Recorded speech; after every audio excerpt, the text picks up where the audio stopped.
15 घंटे पहले रूस की परमाणु धमकी, अमेरिका नेटो का सर्वनाश।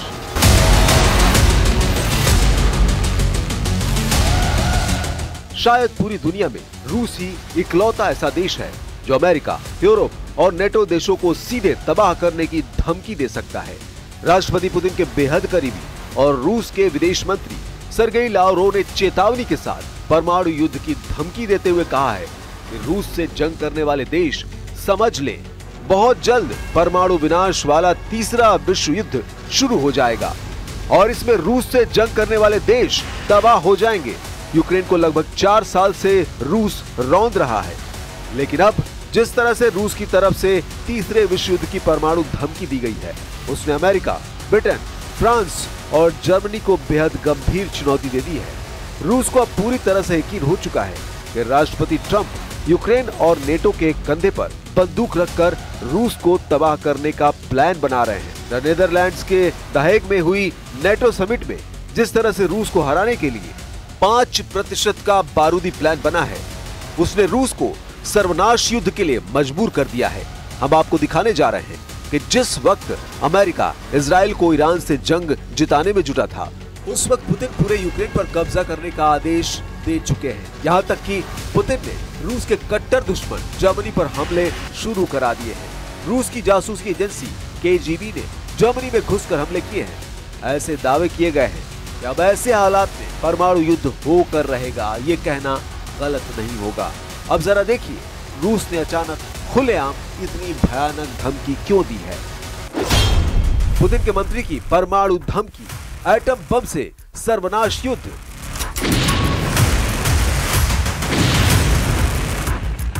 रूस ने लगभग 4 साल की जंग में साबित कर दिया है कि रूस ईरान नहीं है जिसे यूक्रेन नेटो के 32 देशों के साथ मिलकर हरा दे। रूस के कमांडर कोई ईरानी कमांडर नहीं है जिन्हें आसानी से मारा जा सके। रूस दुनिया का वो देश है जिससे सीधी जंग करने में अमेरिका तक के होश फाख्ता है। राष्ट्रपति पुतिन जैसे सख्त जुनूनी नेता ने यूक्रेन में अब तक 4 प्रांतों पर अपना कंट्रोल कर लिया है, जबकि एक प्रांत पर कंट्रोल करने के करीब है। ताजा आंकड़ों के मुताबिक रूसी सेना 27% इलाका यूक्रेन का जीत चुकी है, जिसमें यूक्रेन का वो इलाका भी है जिसे यूक्रेन का सफेद सोना कहा जाता है। ताजा जानकारी के मुताबिक इस वक्त रूस के इस्कंदर M मिसाइलों ने यूक्रेन के चीथड़े उड़ाकर रख दिए हैं, जबकि राष्ट्रपति जेलेंस्की रूस से आखिरी जंग करने के लिए नेटो देशों से आखिरी जोर लगाने की गुहार लगा चुके हैं।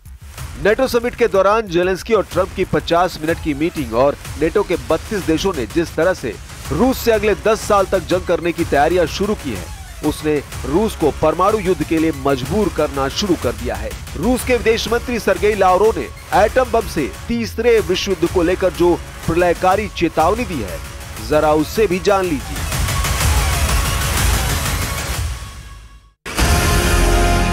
रूसी विदेश मंत्री सर्गेई लावरोव ने एक नई चेतावनी जारी की है कि परमाणु प्रलय घड़ी आधी रात के करीब आ रही है और तीसरे विश्व युद्ध की आम चर्चा हो रही है।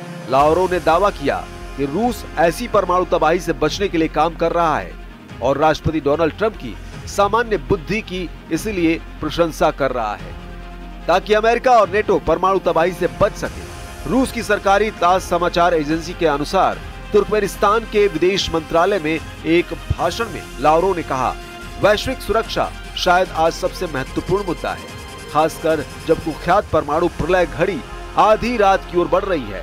ऐसी स्थिति को रोकना आवश्यक है और हम तबाही को रोकने के प्रयासों में सक्रिय रूप से लगे हुए हैं। यानी विदेश मंत्री सर्गेई लावरोव ने रूस के दुश्मनों को स्पष्ट संदेश दे दिया है कि अगर रूस को घेरने और दबाने की कोशिश करोगे तो आधी रात में टिक टिक करने वाली परमाणु घड़ी दुनिया में विनाश ला सकती है।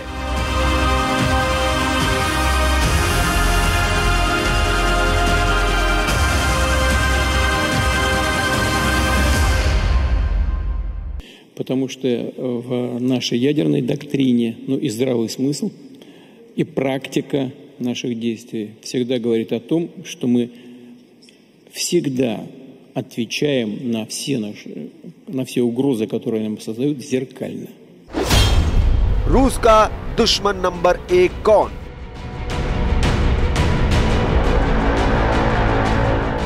रूस के पास सबसे ज्यादा परमाणु हथियार हैं। रिपोर्ट्स के मुताबिक 5500 से ज्यादा परमाणु हथियार रूस के पास मौजूद हैं, जबकि अमेरिका के पास 5044 परमाणु हथियार हैं। लेकिन यह सवाल परमाणु हथियारों की संख्या का नहीं है, बल्कि हिम्मत का है, क्योंकि रूस अब यूक्रेन जंग में ऐसे दौर में पहुंच चुका है जहां उसे यूक्रेनी सेना के साथ साथ नेटो, यूरोपीय यूनियन, अमेरिका के साथ मिलकर घेरने में लगे हैं।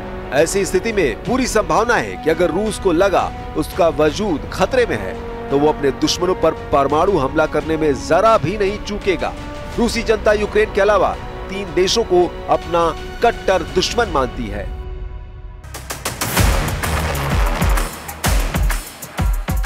रूस में एक सर्वे हुआ है जो मॉस्को स्थित स्वतंत्र शोध संस्थान लेवाडा केंद्र ने किया है। इस सर्वे में 1613 रूसी नागरिकों से बातचीत की गई थी। उनके मुताबिक यूक्रेन के अलावा रूस के कट्टर दुश्मन अमेरिका, ब्रिटेन और जर्मनी है। इस सर्वे में 55% रूसियों ने जर्मनी को सबसे बड़ा दुश्मन बताया, जबकि ब्रिटेन को 49% रूसियों ने अपना दुश्मन बताया है। वहीं यूक्रेन को 43% रूसियों ने दुश्मन बताया है। अमेरिका को 40% रूसियों ने अपना दुश्मन बताया है। इस सर्वे में रूस का नंबर 1 दुश्मन जर्मनी माना गया है, जिससे सबसे ज्यादा रूस परेशान है, जबकि दूसरे नंबर पर रूस का दुश्मन ब्रिटेन को माना गया है। तीसरे नंबर पर यूक्रेन को दुश्मन माना गया है, जिससे जंग चल रही है, जबकि यूक्रेन का जंग में शुरू से साथ देने वाले अमेरिका को दुश्मन नंबर 4 माना गया है। जर्मनी को रूस का दुश्मन नंबर 1 मानने के पीछे कई कारण हैं। यूक्रेन युद्ध के दौरान जर्मनी ने पश्चिमी देशों की अपेक्षा ज्यादा सक्रिय भूमिका निभाई। उसने न सिर्फ यूक्रेन को उन्नत हथियार और सैन्य प्रशिक्षण मुहैया कराया, बल्कि रूस के खिलाफ आर्थिक प्रतिबंधों में भी सबसे अग्रिम भूमिका निभाई। जर्मनी ने अपने पारंपरिक शांति नीति के दायरे से बाहर जाकर यूक्रेन को टैंक, एयर डिफेंस सिस्टम और आर्टिलरी सिस्टम तक पहुंचाई है। यही नहीं, नॉर्ड स्ट्रीम गैस पाइपलाइन में विस्फोट के बाद भी जर्मनी ने जिस तरह का स्टैंड अपनाया, उसे रूसियों ने विश्वासघात के रूप में लिया है। इसलिए रूस की नजर इस वक्त रूस का दुश्मन नंबर 1 जर्मनी है। Gemeinsam künftig 3,5% unseres BIP für unmittelbare Verteidigungsausgaben aufwenden. Das gibt uns die notwendigen Fähigkeiten, um wirkungsvoll abzuschrecken. Weitere 1,5% werden wir verteidigungs- und sicherheitsrelevante Ausgaben aufwenden. Germany पर रूस का हमला, तीसरा विश्व युद्ध शुरू। नेटो ने 32 देशों में शामिल जर्मनी रूस की आंखों की किरकिरी बन चुका है। जर्मनी के नए बने चांसलर फ्रेडरिक मर्ज ने आते ही रूस को चारों तरफ से घेरने की कोशिश की है। यूक्रेन में अपने कमांडरों को भेजकर जर्मनी ने रूस के खिलाफ आग से खेला है। यही वजह है कि रूस की खुफिया एजेंसी ने जर्मनी में घुसकर नेटो के लड़ाकू वाहनों को जलाकर भस्म कर दिया है। क्या रूस ने जर्मनी के अंदर नेटो वाहनों को नष्ट कर दिया? क्या मॉस्को ने यूक्रेन की रणनीति अपना ली है? क्या रूस की केजीबी ने जर्मनी में नेटो के हथियार पर हमला किया है? खबर के दावों के मुताबिक रूस ने नेटो पर हमले तेज कर दिए हैं। दावा किया जा रहा है कि जर्मनी के एरफर्ट में जर्मन सैन्य वाहनों को आग के हवाले कर दिया है। खबर के मुताबिक 26 जून को यूक्रेन की मदद के लिए रखे गए कई राइन मेटल ट्रकों को आग के हवाले कर दिया है। इस हमले के पीछे रूस की केजी का हाथ माना जा रहा है। आग लगने से सभी ट्रक जलकर राख हो गए। एरफर्ट में लगी आग ने कम से कम 3 सैन्य रसद ट्रकों को नष्ट कर दिया। स्थानीय मीडिया और रक्षा विश्लेषकों का मानना है कि जर्मनी पर ये एक तरह से रूस का पहला हमला है। Российские вооруженные силы ведут успешные наступательные действия. Осознавая неотвратимость поражения, киевский режим делает ставку на террористические акты. Попытки затянуть военные действия за счет поставок Украине вооружений и наемников повышают угрозу дестабилизации, в том числе в самой Европе. रूस ने उतारा टॉर्नेडो एस, यूक्रेन का सर्वनाश तय। 1200 से ज्यादा दिनों से रूस यूक्रेन जंग चल रही है। हालात ये हो गए हैं कि नेटो के 32 देश मिलकर भी यूक्रेन को जंग नहीं जिता पाए हैं। इधर लगभग 4 साल की जंग में ऐसा पहली बार हुआ है जब रूस पर आरोप लगाए गए हैं कि रूस ने नेटो देश जर्मनी पर हमला कर दिया है और उनके फौजी ट्रक को जलाकर भस्म कर दिया है। इस हमले के बाद से जर्मनी और नेटो के 32 देश सख्ते में है। इस बीच रूस का क्रूर मिसाइल मिशन यूक्रेन की सुरक्षा को भारी पड़ रहा है। एडवांस स्कैंडर M मिसाइल अमेरिका निर्मित पैट्रियट प्रणाली को बुरी तरह से तबाह कर रही है, जबकि रूस tornado S rocket launcher smart हथियारों से यूक्रेनी ठिकानों पर हमला कर रहे हैं। यूक्रेनी वायु रक्षा ध्वस्त हो रही है और युद्ध का मैदान तेजी से बदल रहा है। जेलेंस्की ने अमेरिका से अधिक पैट्रियट मिसाइलें मांगी हैं ताकि रूस का मुकाबला किया जा सके। Missile exploded right next to it.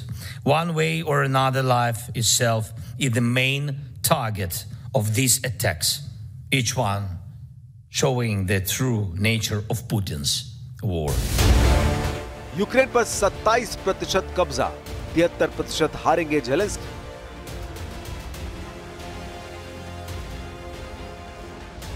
फरवरी 2022 अब तक रूस यूक्रेन के 1061 वर्ग किलोमीटर इलाके पर कब्जा कर चुका है। ये यूक्रेन की कुल जमीन का लगभग 27% है। लेकिन उसके बावजूद जिस तरह से पुतिन ने ऐलान किया है कि यूक्रेन की जमीन पर जहां जहां रूसी सेना के कदम पड़ते जाएंगे वो जमीन रूस की होती जाएगी, उस ऐलान ने यूक्रेन के साथ साथ अमेरिका समेत नेटो के 32 देशों के होश उड़ा दिए हैं। 3.5 साल से ज्यादा की जंग में अभी तक यूक्रेन नेटो के साथ मिलकर रूस को अपने देश से खदेड़ नहीं पाया। जेलेंस्की ने गुहार लगाई है कि उसे भारी हथियार और बड़े पैमाने पर हथियारों की जरूरत है, लेकिन पुतिन ने जब से ऐलान किया है कि उनकी ऑरेस्निक हाइपरसोनिक का उत्पादन 3 गुना से ज्यादा बढ़ा दिया गया है, जो किसी परमाणु हथियार से कम नहीं है, इस खबर ने नेटो के होश उड़ा दिए हैं। इसलिए नेटो ने सोचा कि कहीं ज्यादा देर हो जाए उससे पहले रूस से मुकाबला करने के लिए बम बारूद का पूरा इंतजाम कर लो। हम आपको बता दें कि इसी को लेकर राष्ट्रपति ट्रंप ने नेटो के हेडक्वार्टर हेग में ऐसा वॉर प्लान तैयार किया है जो बेहद खतरनाक होने जा रहा है। नेटो पर भारी पड़ेगा 5% बारूद। द हेग में हुई समिट के दौरान नेटो सदस्य देशों के नेताओं ने सामूहिक रक्षा बजट बढ़ाने पर फैसला लिया है। साल 2035 तक हर नेटो देश अपनी जीडीपी का हर साल 5% रक्षा और सुरक्षा से जुड़े सेक्टर में खर्च करेगा। इसमें बजट का 3.5% हिस्सा डिफेंस सेक्टर में खर्च किया जाएगा, जबकि बाकी का 1.5% महत्वपूर्ण इंफ्रास्ट्रक्चर के सुरक्षा में किया जाएगा। यूरोपीय देश अगले 10 साल में अपना रक्षा खर्च जीडीपी का 5% तक बढ़ाएंगे। नीदरलैंड्स के द हेग शहर में हुई नेटो समिट में अमेरिकी राष्ट्रपति डोनाल्ड ट्रंप ने यूरोपीय देशों से रक्षा खर्च बढ़ाने को कहा था। समिट के बाद सदस्य देशों की तरफ से जारी साझा स्टेटमेंट में कहा गया, हम सामूहिक सुरक्षा को लेकर अपने फैसले पर कायम हैं। वॉशिंगटन संधि के आर्टिकल 5 के मुताबिक नेटो देशों में से किसी पर भी हमले को सभी देशों पर हमला माना जाएगा। ट्रंप चाहते हैं कि सभी सदस्य देश अपने जीडीपी का 5% रक्षा पर खर्च करें। अभी नेटो के खर्च में यूरोपीय देशों का कुल योगदान केवल 30% है, जो देशों की जीडीपी का औसतन 2% है। इस बीच खबर है कि स्पेन ने साफ कर दिया है कि वो अपनी जीडीपी का 5% रक्षा खर्च पर नहीं लगा सकता। स्पेन ने इसका विरोध करते हुए कहा कि वो 2.1% से ज्यादा खर्च नहीं करेगा। फ्रांस, इटली, कनाडा और बेल्जियम जैसे देश भी इतना खर्च करने को लेकर आसानी से राजी नहीं हैं, या कहें दुविधा में है। I'm going to negotiate directly with Spain. I'm going to do it myself. They're going to pay. They'll pay more money this way. You should tell them to go back and pay. You're a reporter. Tell them to go back. They ought to join all of those countries that are paying 5%. Ukraine को मिलेगी patriot missile रूस से are पार। इधर Ukraine रूस युद्ध में जबरदस्त खबर आई है। खबरों के मुताबिक यूक्रेन को अमेरिका से पैट्रियट मिसाइलें मिल सकती हैं। अमेरिकी राष्ट्रपति डोनाल्ड ट्रंप ने इस पर विचार किए जाने की बात कही है। पैट्रियट मिसाइल सिस्टम एक अत्याधुनिक एयर डिफेंस सिस्टम है जो लंबी दूरी तक मार करने में सक्षम है। ये मिसाइलों, विमानों और ड्रोन को हवा में ही नष्ट कर सकता है।